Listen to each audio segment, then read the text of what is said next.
Hello everyone.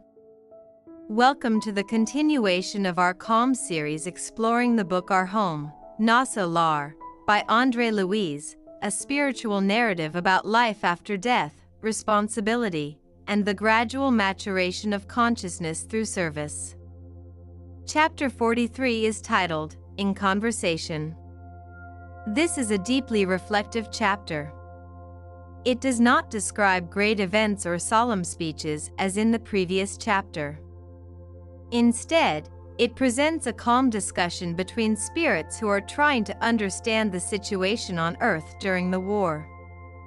It is often in such quiet conversations that the deepest spiritual truths are revealed. After the ceremony with the governor in the Ministry of Regeneration, the atmosphere in the colony remains filled with hope and mobilization. Many inhabitants volunteer for difficult tasks related to protecting the spiritual boundaries and assisting Earth. André Luiz also feels a strong desire to become more involved. He approaches Tobias to ask whether he might receive new responsibilities. But Tobias smiles kindly and explains that André is only beginning his new phase of work. One should not rush into great responsibilities. In the spiritual world, everything unfolds gradually. First, one must learn stability, balance, and humility.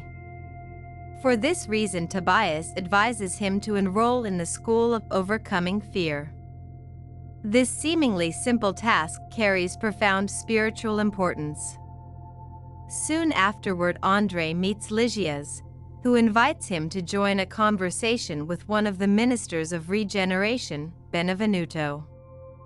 This minister has just returned from an observational mission in Poland, where the war is taking place. The discussion quickly turns to the situation on Earth. Benevenuto describes what he witnessed on the battlefields as deeply painful. In the spiritual world, war appears even more dramatic than in the material one. The atmosphere of hatred, fear, and violence creates heavy and destructive vibrations. These energies make it extremely difficult for spiritual workers to assist the victims of conflict. The minister explains that many people who leave their physical bodies during combat are in a state of deep confusion. They do not understand what is happening to them. Often they remain dominated by hatred and aggression. In such a condition, they are unable to accept spiritual help. For this reason, rescue missions can assist only those who show at least some openness to help and transformation. One of the most moving moments of the conversation concerns the condition of the aggressors themselves. Many of them, after death, remain trapped in hatred and fanaticism. They flee from the spirits who come to help them. They mockingly call them spirits of the cross. This reveals how deeply the ideology of violence can take root within the human mind. Sometimes even death is not enough to change that condition immediately. In such cases, Benevenuto explains, these spirits must remain in the lower spiritual regions. This is not a punishment. It is a necessary process. Just as in the physical world, people suffering from severe madness may require isolation for their own protection and the protection of others, in the spiritual world some souls must go through a period of inner adjustment. The conversation then turns to European civilization. One of the participants expresses surprise that a continent with such a rich cultural heritage could descend into such catastrophe. Benevenuto responds very clearly. Intellectual development alone is not enough. Human beings also need spiritual illumination. Without it, intelligence can become an instrument of destruction. The minister also speaks about religion. He reminds the group that the foundations of religion are sacred. However, when religion becomes entangled with politics and power, it loses its spiritual strength. It can still inspire admiration, but it no longer awakens true faith. At one point, someone asks about Spiritism. Benevenuto answers that Spiritism is a great hope for humanity. It is the comforter promised by Jesus. Yet its progress is still very slow. Many people are interested in spiritual phenomena, but they do not want to transform their lives. They seek proof, yet they are unwilling to undertake the work of inner change. The minister uses a striking comparison.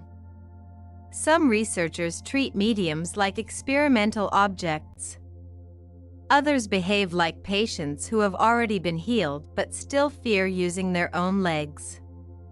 Instead of developing their spiritual strength, they continue waiting for miracles and external signs. For this reason, Benevenuto explains, in the spiritual world they are not searching for materialized spirits. They are searching for spiritualized human beings. People capable of responsibility, service, and inner transformation. At the end of the conversation, the minister reminds everyone of something very important. Every human being is a seed of divinity. Every soul carries within it the potential for goodness. For that reason, even in the face of great tragedies, we must not lose hope. We must simply perform our part of the work as well as we can. The rest we leave in the hands of God. Chapter 43 reminds us of several important truths.